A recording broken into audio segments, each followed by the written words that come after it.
Bonjour camarades, amis et gens du village.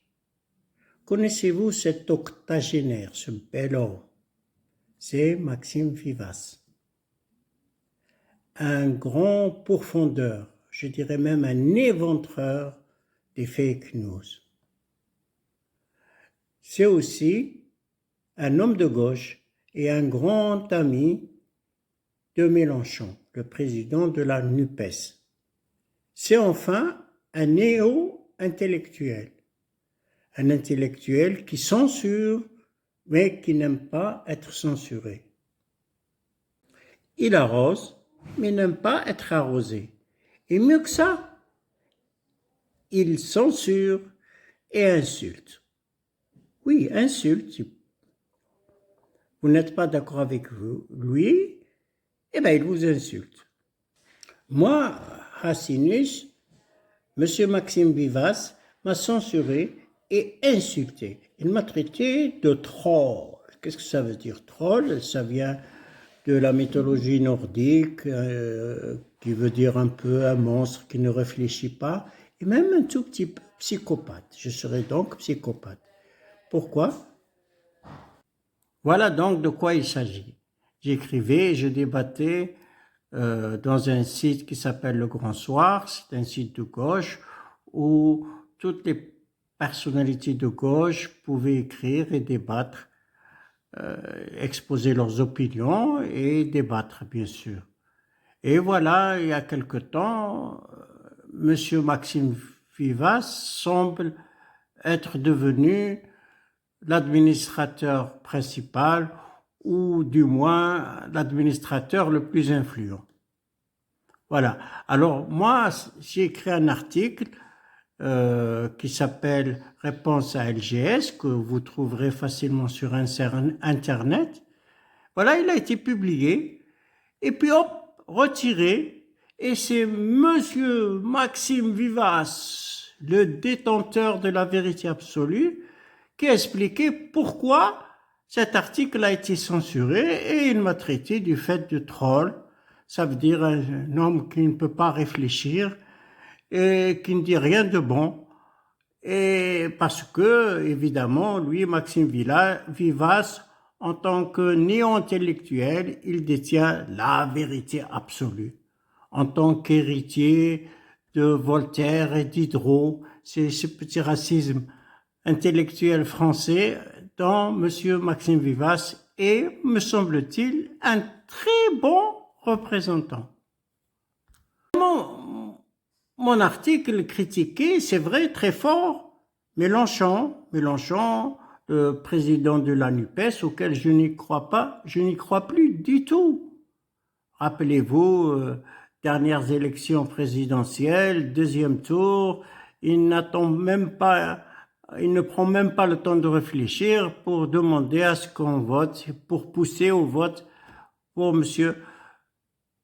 Macron, pour un deuxième mandat de M. Macron.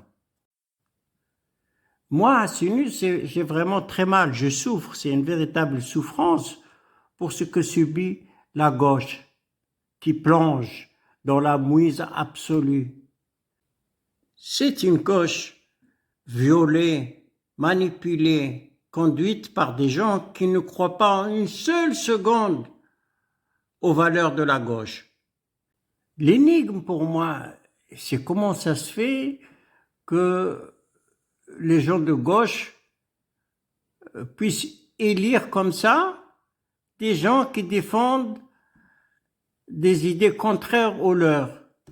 Parce que les dirigeants de la gauche, depuis quelques ans, eh ben, ils sont pas de gauche.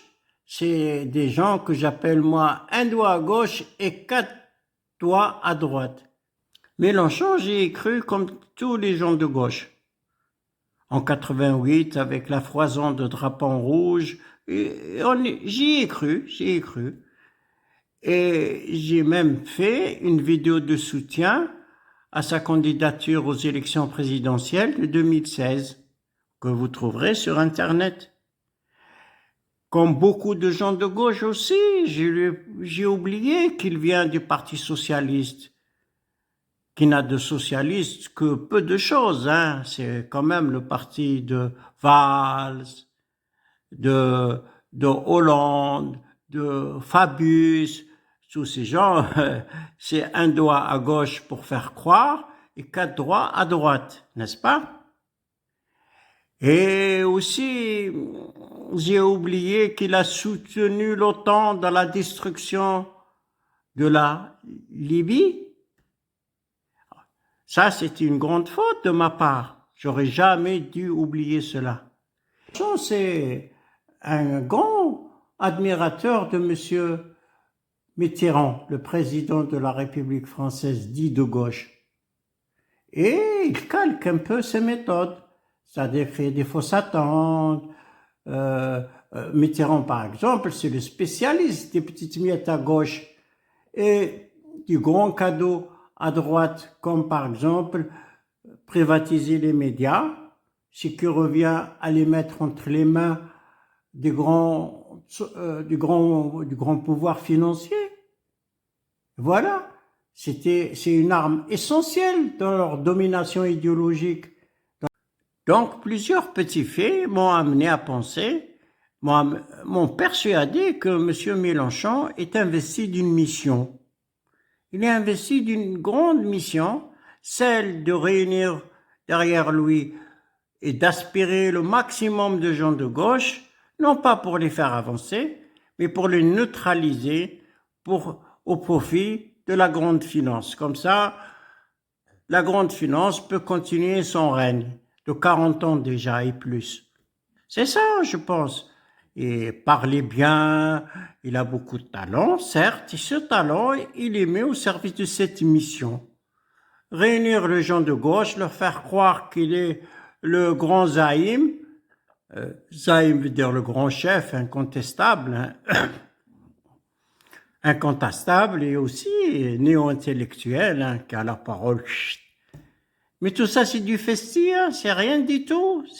Il a la mission de faire danser autour du totem les gens de gauche, afin de le neutraliser avec cette haine contre Madame Le Pen, pour les aveugler, pour les faire croire qu'il est l'homme de gauche. Non, pas du tout.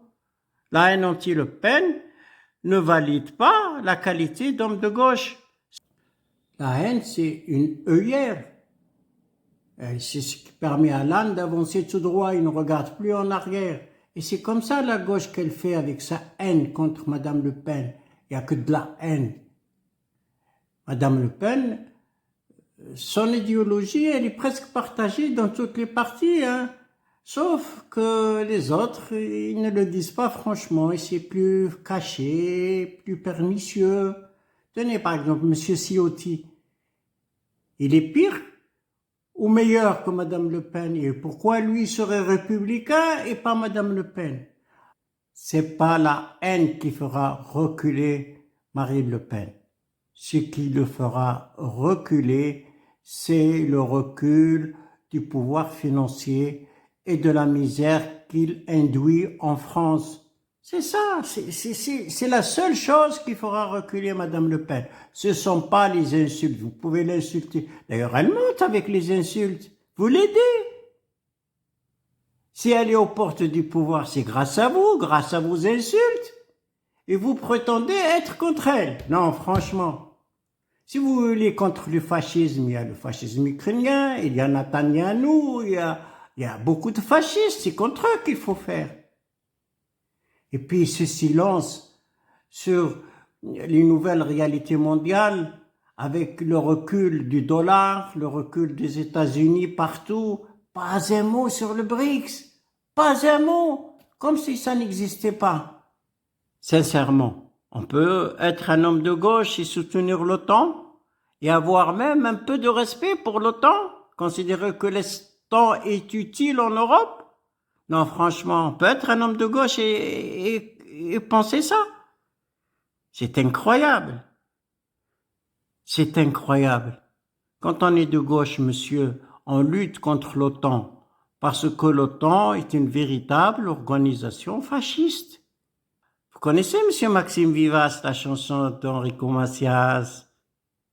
Je suis le mendiant de l'amour. Non, monsieur Maxime Vivas. Moi, je suis pas mendiant de l'amour, je suis mendiant des excuses. Vous me devez des excuses. Et je ne vous lâcherai jamais.